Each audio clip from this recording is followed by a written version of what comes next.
Yeah. Oh, and you wanted me to say more about it. The black and red poncho. The man in the black and red poncho. Yeah, I mean, in a way, it's impossible to talk about DMT, but on the other hand, it's fun to try to talk about it because it pushes the horse of language into a lather. Basically, when you smoke DMT, what happens is pure confoundment.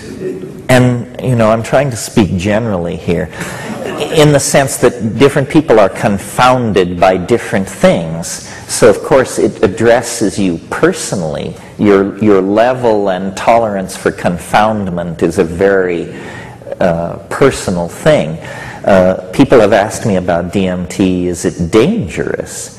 And the real answer is only if you fear death by astonishment. You know, and you deliver that line and then people laugh, except the people who've done DMT don't laugh. Because they understand, you know, death by astonishment is no remote possibility. Death by astonishment is right there. You know, when was the last time you were astonished? Unless I smoke DMT, it doesn't happen to me. Amazed occasionally. Astonished, never. Astonishment is when your jaw hangs for a long time. You know? And DMT is simply confounding. Now, how could something be that confounding? I mean, you can imagine taking a drug and realizing that you should treat your partner better, or realizing that God really exists, or realizing that you should exercise more, or realizing that the planet is an organized intelligence. But how could something be as confounding as DMT is? Well, I think the answer to that, and it took me a while to get to this, is that the reason it's so confounding is because its impact is on the language forming capacity itself. So the reason it's so confounding is because the thing which is trying to look at the DMT is infected by it, by the process of inspection. So DMT does not provide an experience which you analyze. Nothing so tidy goes on. The syntactical machinery of description undergoes some kind of hyperdimensional inflation instantly, and then, you know, you cannot tell yourself what it is that you understand. In other words, what DMT does can't be downloaded into as low-dimensional a language as English.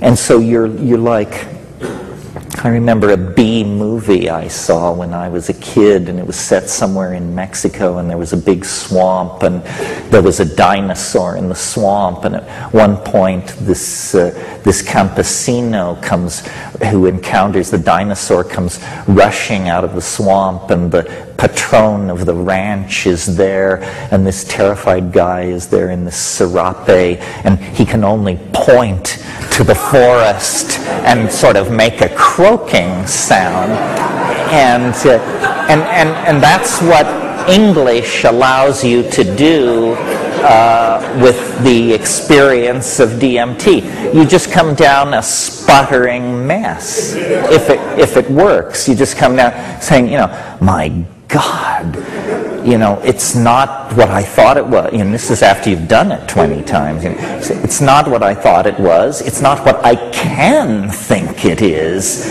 It's something, and to me, it's a miracle, because my intellectual arrow and how I brought myself up in terms of all these things was, I am a rationalist.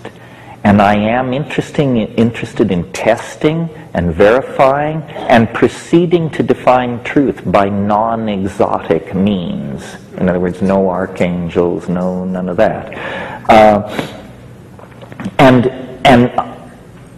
as I matured intellectually, I began to eliminate mystery from the world. I'd look into some spiritual discipline, conclude, no, that's a bunch of crap. I'd go to some teacher, conclude, no, this guy is a weasel. I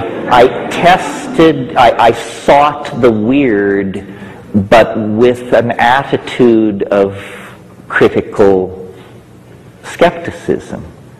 And I assumed blithely that with this flashlight I would soon prove there were no elves out there in the darkness. Turns out, no. This is the way to proceed, because stuff which is malarkey will be exposed as malarkey instantly. You just go to the guru and you say, what can you show me? And if the guy wants you to sweep up around the ashram for a dozen years or so, you say, no, I'm out of here. But when you get to DMT, it delivers. It delivers.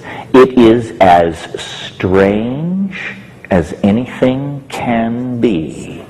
It is, it is not only stranger than you suppose as you sit here, it is stranger than you can suppose.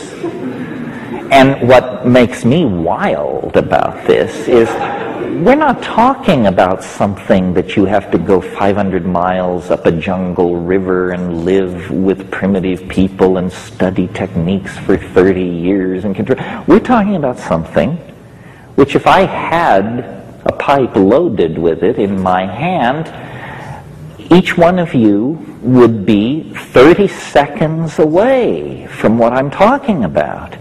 Well, you've tripped, and yeah, you lived in Paris, and you went to Trebizond, and all these things, but nothing like this ever descended. But it's so near. It's not attained by practicing tantric techniques or building up it's none of that. It's just near, very near. One toke away is this absolutely reality-dissolving, category-reconstructing, mind-boggling possibility. And I feel like this is a truth that has to be told. I'm like the campesino running out of the swamp and saying, over here, the orange thing, do that. All right, that's enough about DMT. You got to take hold here. Thank you very, very much. Thank you.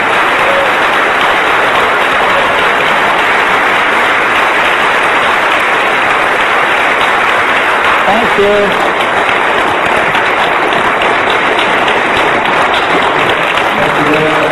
Thank you.